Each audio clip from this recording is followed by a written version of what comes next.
HOA poured concrete over my driveway, but they didn't know who I am. What happens next will leave you speechless. The sound of the cement mixer rattled his bones as he stared out the window, frozen in disbelief. It was a low, grinding hum that pierced through the stillness of the morning. His eyes locked onto the site outside. The HOA's latest stunt was in full swing. There, beneath the harsh light of the early morning sun, the heavy machine churned and poured thick, gray concrete, completely covering his driveway.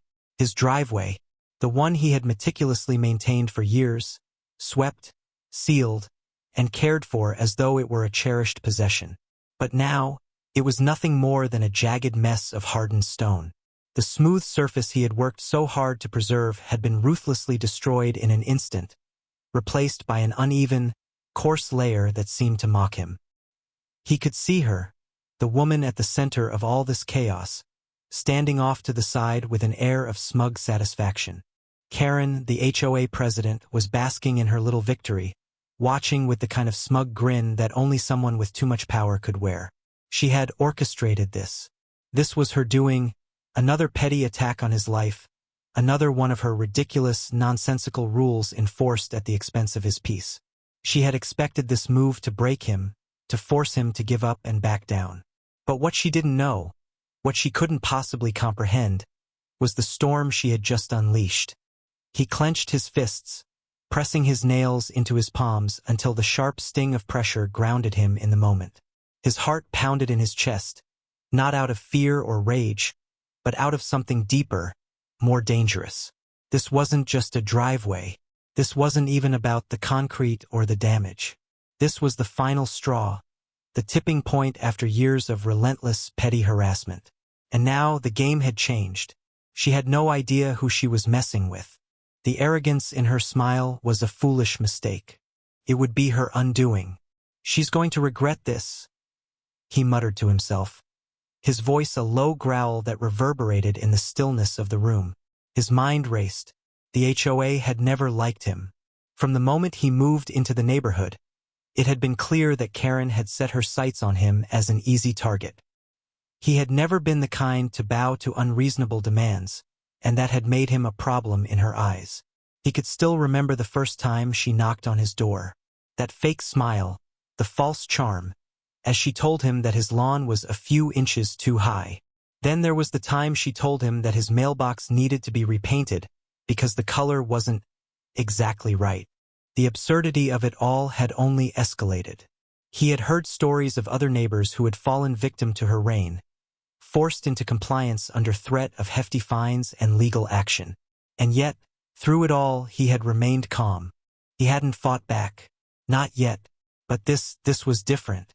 This was the kind of move that went beyond petty rule enforcement. This was about control. This was about Karen needing to feel powerful by destroying something he valued, something that was his. She thought this was the final blow. But it was only the beginning. He watched as the cement mixer turned off, leaving only the dull hum of the machine's idle engine behind. Karen was already walking away, her hands on her hips, her gaze locked on the destruction. She didn't even glance back toward him, so confident in her victory, so certain that her little act of vengeance had put him in his place. But she was wrong, so wrong. He moved away from the window, his eyes narrowing with focus. There was no more time for hesitation. He had already been planning for moments like this. He had been waiting for the right opportunity to strike back. And now it had come. With deliberate steps, he walked to his desk, where a series of neatly organized files awaited him. He had kept meticulous records of every infraction, every unreasonable demand from the HOA. Photos, emails, legal notices, all of it was there, cataloged and ready for the right moment. He flipped open the first file, his fingers grazing over the papers that documented Karen's constant harassment. He had been patient. Now that patience would pay off. The evidence he had gathered wasn't just about his driveway. It wasn't even about the fines or the silly rules that Karen had tried to enforce. This was bigger than that. It was about the larger pattern of abuse, the way she had taken advantage of her position and used it to terrorize anyone she deemed different or difficult. And now it was time for her to face the consequences. But Karen, she didn't know that yet. She thought she had won. She thought she had one-upped him, forced him into submission with her calculated, petty tactics. But she had no idea who she was really dealing with. He leaned back in his chair and exhaled deeply. There was no rush. He didn't need to act today or tomorrow. He had time. But every minute Karen spent believing she was in control, every second she continued to smugly bask in her supposed victory, was one more moment he used to build his case. And when the time came, when the truth was finally revealed, she would have no escape. The phone rang. He didn't flinch, his hand moving instinctively to answer. "Hello." His voice was steady, calm, but with an edge that told the caller something was about to change. "Hey, it's Mike. Just wanted to let you know, I got the footage you requested from the city inspector." Mike's voice came through the line, crisp and clear. "Looks like Karen made a mistake. The contractor she hired didn't file the right permits, and there's something even bigger. I think she might have broken a city ordinance." His heart skipped. "Good. Keep me posted," he said, hanging up with a smile creeping across his face. Karen had left him an opening, and now he was going to take it. She didn't even know how deep she had dug her own grave. With the new evidence in hand, he knew it was only a matter of time before Karen's reign of terror came crashing down. The walls of her carefully constructed empire would soon crumble. Her smug expression, the one that had haunted him every time she walked onto his property with another ridiculous complaint, would soon be replaced with a look of shock and disbelief.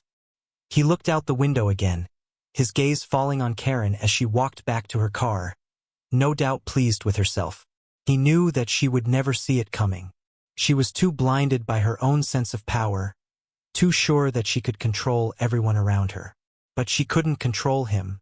Not anymore. "Have you ever dealt with an HOA, Karen?" he asked the empty room, his voice full of dark humor.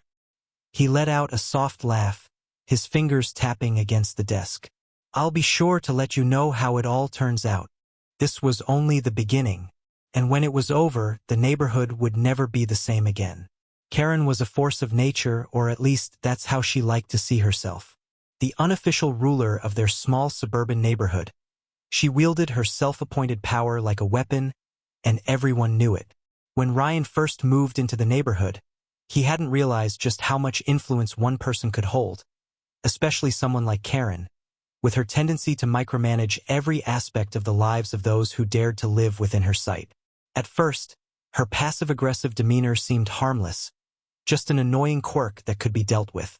But as time passed, Ryan realized just how deep Karen's grip on the community truly went. It wasn't the fines at first. It wasn't even her constant presence at every HOA meeting, attempting to gain some form of control over the neighborhood's every detail. No, it was the way she made it all seem so normal, so justified. She would knock on doors with a smile that felt like a sneer, her eyes scanning every inch of the property before even opening her mouth. If it wasn't the lawn that was too tall, it was the mailbox that was the wrong shade of blue, or a tree that had grown a little too close to the sidewalk. There was always something, always a new issue to address. Her spies, the overzealous neighbors who reported anything out of line, had no idea what they were enabling. They were just as naive, just as ready to enforce Karen's rules without realizing they were feeding into a system that was slowly crushing any sense of individual freedom. The mailbox incident was one of many. Ryan hadn't thought much of it when he first placed the new one in his front yard. It was the right size, the right shape, and the right color, blue but not too blue. It fit perfectly with the neutral aesthetic of his home. It seemed silly to even think that it would cause a stir. Yet, Karen showed up the very next day, her brow furrowed, her voice dripping with condescension as she informed him that his mailbox was too vibrant. The other neighbors stood behind her, nodding along like sheep, ready to support her cause. "I'm just trying to keep the neighborhood in check," she'd said, her tone patronizing, as if he were the one who had done something wrong. "A mailbox like this stands out too much. It disrupts the flow." Ryan remembered the way his stomach had tightened as she spoke. The oppressive air that hung between them made him feel like an intruder in his own home, as if everything he did had to pass through her approval first. He had resisted the urge to argue. There was no winning a fight with her, not yet, anyway. He had calmly agreed to make changes, though he had no intention of doing so. Instead, he started taking notes. He documented every visit, every demand, every absurd request she made. Every time she knocked on his door, it was as if his home was no longer his own. But what hurt the most wasn't the minor irritations she caused. It was the way Karen managed to break people, to manipulate them into submission with her false sense of righteousness. She made people doubt themselves. She convinced them that their small acts of rebellion, whether it was choosing to park in their own driveway or leave their lawn slightly overgrown, were sins. She had broken the old couple across the street, forcing them to sell their home when they couldn't keep up with her rules anymore. They had lived in the house for over 30 years, but Karen had made them feel as though they were unwelcome, like their history didn't matter. When they moved out, she didn't even acknowledge them. It was as if they had never existed in her eyes. It was just one more example of her ruthless control, one that cemented in Ryan's mind that Karen was more than just a nuisance. She was dangerous. But Ryan had something she didn't: patience. He knew how to wait. He had been forced to develop this skill over years of handling more than his fair share of difficult people. He had learned early in life that sometimes the best way to win was not to act impulsively, not to engage in every battle that came his way. He knew that, in time, people like Karen would always reveal their true selves. All he had to do was let her make the mistake, let her dig her own hole. And boy, did she dig a big one. It started small, as things often do. The first hint that Karen's actions were no longer harmless came when she began to target Ryan more aggressively. The parking issue was her favorite, an ongoing battle that had started with an innocent question about where Ryan had parked his truck. It was always too close to the curb, she said. Or it was blocking the view of the street. Or it just wasn't in line with the rest of the neighborhood. It didn't matter that Ryan had parked the same way for years, that his truck was barely noticeable compared to the others in the street. Karen wanted conformity, and she wanted it now. Ryan stood his ground, though he could feel the pressure mounting every time she came knocking. He had been here before. He had dealt with bullies in every walk of life, and the strategy was always the same. Never show weakness, never give them the satisfaction of seeing you lose your cool. Then came the day that changed everything. It was an ordinary afternoon, the kind where the sun was setting lazily behind the trees, and the cool breeze made the leaves whisper to each other. Ryan had just returned home from work when he saw the contractor's truck parked outside. At first, he thought nothing of it. Contractors were always in and out of the neighborhood, fixing lawns, doing small repairs. But as he stepped inside and went to look out the window, his heart sank. Karen was there, supervising a team of workers as they poured concrete over his driveway. He watched in disbelief as they blocked off the entrance, cutting him off from his own home. He stormed out, his fists clenched, his anger bubbling to the surface. "What the hell is going on?" he shouted across the yard. But Karen just smiled, that cold, smug smile of hers. "Just making sure everything stays uniform," she said, her voice like a blade. "This is a violation of HOA regulations. You've been warned multiple times." Ryan's mind raced. This was no accident. Karen had orchestrated this. She knew exactly what she was doing, and she had no intention of stopping. But what she didn't know was that this time, she had crossed a line. In that moment, Ryan's anger wasn't just about the concrete. It wasn't even about Karen. It was about everything she represented: control, manipulation, and the belief that she could push people into submission without consequence. This wasn't a small inconvenience. This was war. And Ryan had been preparing for this moment, gathering evidence, waiting for his opportunity.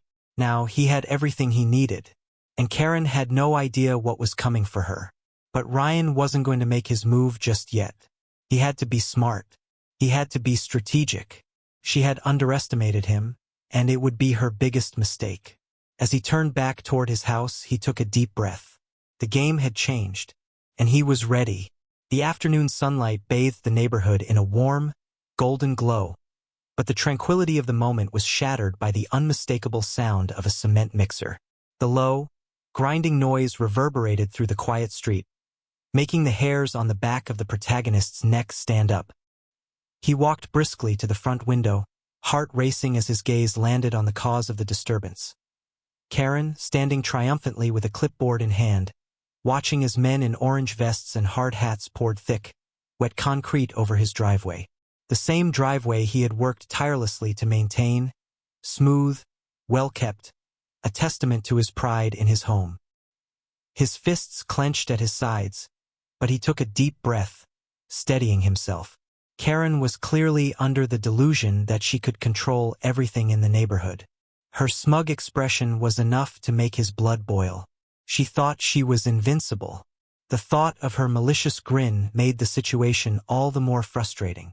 She didn't even understand the magnitude of the mistake she was making. She had crossed a line, one that she'd soon regret. The men working for her didn't know what they were doing, of course. They didn't know the full extent of Karen's vendetta. She'd been a thorn in his side for months, using her position as the HOA president to impose ridiculous fines and create unnecessary trouble. He'd dealt with her petty harassment for long enough. But this time, the stakes were different. This wasn't just about the HOA's incessant complaints. This was about his home, his sanctuary, and he was done letting her take it away from him. He watched as the concrete began to spread across the surface of his driveway, the heavy machinery moving in a calculated, methodical manner, each truckload making it harder to reverse. Karen, standing there with her clipboard, surveyed the scene like a queen watching over her conquered kingdom. It was clear to her that this was just another victory. Her actions, she believed, would break him, force him to comply, to pack up and leave. But she hadn't considered one thing: he wasn't just any ordinary resident. No, he was patient, strategic, and meticulous in his planning. He knew the rules better than she did, and he'd been preparing for a day like this. She had no idea what was coming. The moment the cement began to harden, his mind raced through every possibility, every piece of evidence he had gathered.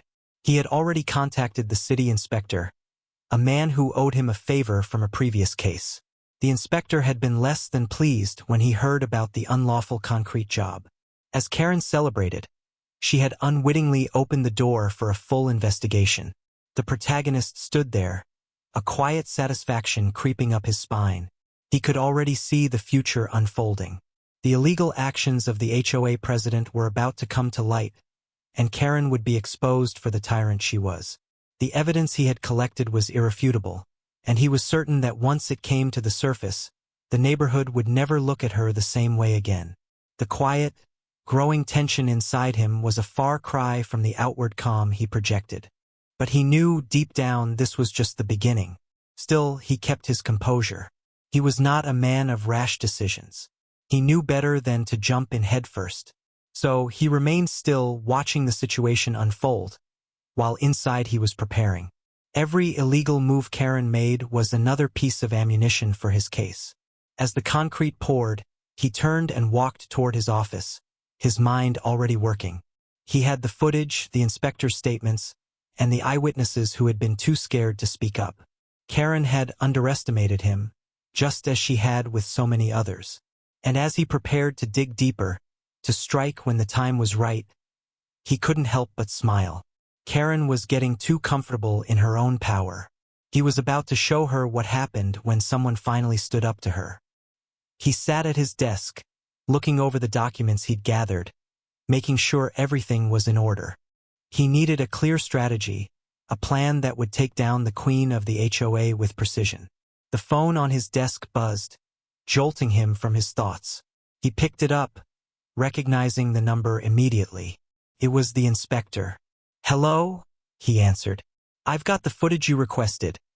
The inspector's voice came through, low and cautious. "It's all here, everything." The work was unauthorized, and the contractor didn't have the proper permits. "I'm making the official report now, but I thought you should know. Karen's little stunt is illegal on more fronts than one." A thrill ran through him at the sound of the inspector's words. His first piece of the puzzle was in place, but there was more to come. "Good. I'll need those records by tomorrow," the protagonist said, his voice calm and focused. "We're going to make sure Karen doesn't get away with this." The inspector hesitated for a moment. I don't know what you're planning, but be careful. Karen doesn't take kindly to people who go up against her. I've seen it before, and she doesn't play fair. The protagonist smiled, the corner of his lips curling up ever so slightly. I know, but that's exactly why she's going to lose. He hung up, feeling the weight of the situation settle in. Karen had just made a mistake that would cost her everything.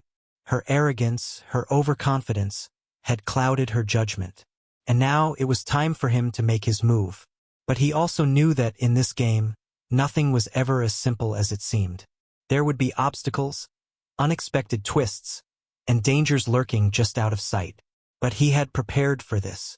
He knew how to navigate this fight. He wasn't the one at a disadvantage, Karen was. As he turned off the lights in his office and stepped out into the hallway, he caught a glimpse of Karen standing in the street, still surveying her handiwork with that same smug expression. He couldn't help but notice that she was, in her own way, oblivious to the coming storm. The moment she had decided to take his property from him, she had unwittingly sealed her fate. The protagonist walked to his window and watched her for a few more moments. It wasn't anger that filled him now, but something much more potent, anticipation. He was getting closer to making Karen see that not everyone could be intimidated by her. And when the time came for the final showdown, she would learn that revenge wasn't always about violence. Sometimes it was about outsmarting your enemy. The days after Karen's reckless concrete assault on the protagonist's driveway were filled with tension, but not for the reasons she thought. While she reveled in her small victory, convinced that she had dealt the final blow, the protagonist worked in the shadows, building an intricate web that would soon catch her in ways she never imagined. The sound of the cement mixer still echoed in his mind whenever he glanced at the ruined driveway. It had been a symbolic attack, Karen's attempt to claim dominance, to show that no one could stand against her. But in reality, she had just written her own downfall. The protagonist knew it wouldn't be long before she'd realize the enormity of her mistake. Weeks passed with the quiet hum of suburban life, but for the protagonist, there was no peace. Every moment was calculated. Each new day presented a fresh opportunity to gather more evidence, more ammunition, to bring Karen's reign of terror to an end. His methodical approach was deliberate, and he never let his guard down. From early morning until the sun dipped below the horizon, he watched. His eyes were always moving, always looking for the next clue, the next crack in the armor of his enemy. The first step had been collecting the necessary paperwork.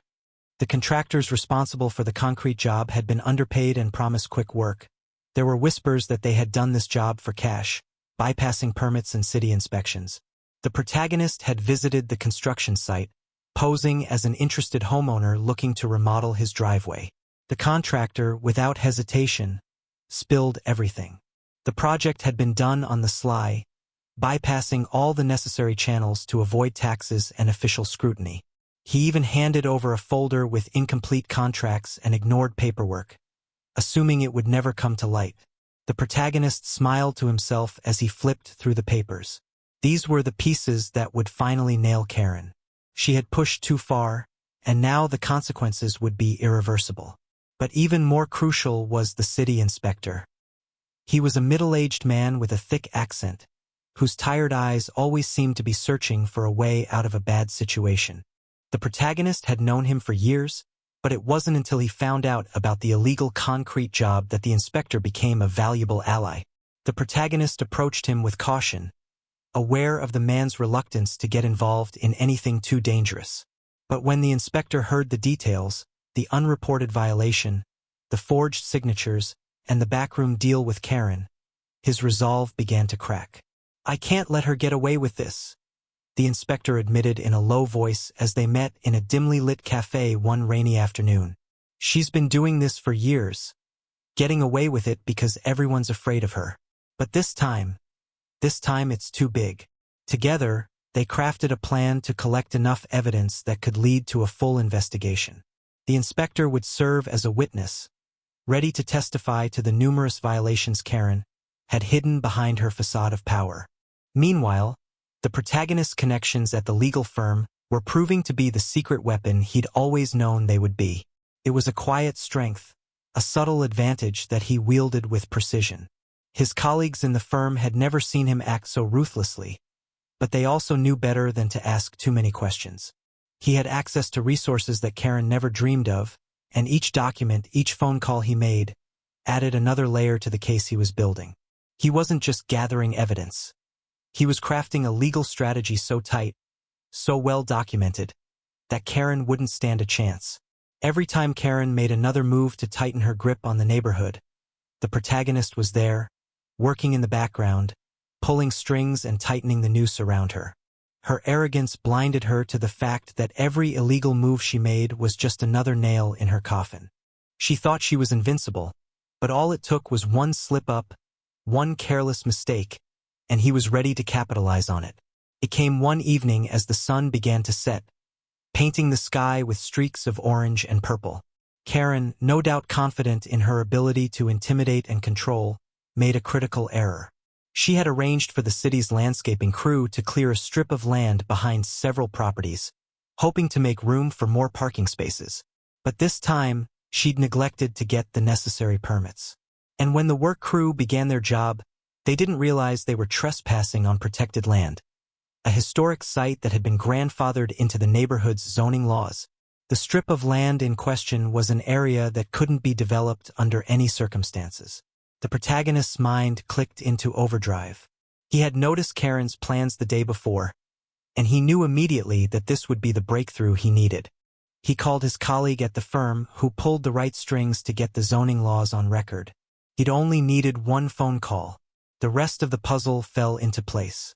By the time Karen's crew had finished clearing the area, the protagonist had already alerted the local historical preservation society. As expected, they responded with fury. The land was sacred not just to the neighborhood, but to the community at large. With one phone call, the protagonist had turned Karen's petty power play into a full-scale legal nightmare. When the news hit, Karen was nowhere to be found. The protagonist didn't need to see her to know what was happening. Her smugness would evaporate, her facade would crack, and when it did, the world would finally see the truth. By the time the day of the big reveal arrived, the protagonist was ready. He had his evidence. He had the witnesses. He had the legal strategy. And more importantly, he had Karen's number. The day was overcast, the air heavy with an impending storm. He stood at his front window, watching as Karen emerged from her home, oblivious to the storm brewing around her. She walked across the street to meet her latest contractor, a man she thought was loyal to her. But the protagonist knew better. His fingers tapped against the windowsill as he waited, a quiet satisfaction building in his chest. The storm was coming for Karen, and when it hit, it would wash away everything she had built. The calm before the storm had never felt so sweet. The moment was almost upon them. As Karen's voice rang out, the protagonist moved, the quiet force of justice driving his every step. She had no idea what was coming, but when it did, she would have no choice but to face the consequences. And by the time the storm passed, Karen would be gone. Disclaimer: the story you just watched is fictional, but it highlights the real issues of power abuse, overreach, and the importance of standing up for your rights. This scenario serves as a reminder to never underestimate someone and to always think before making rash decisions. Our goal is to raise awareness, provoke thought, and inspire fairness and accountability in all communities.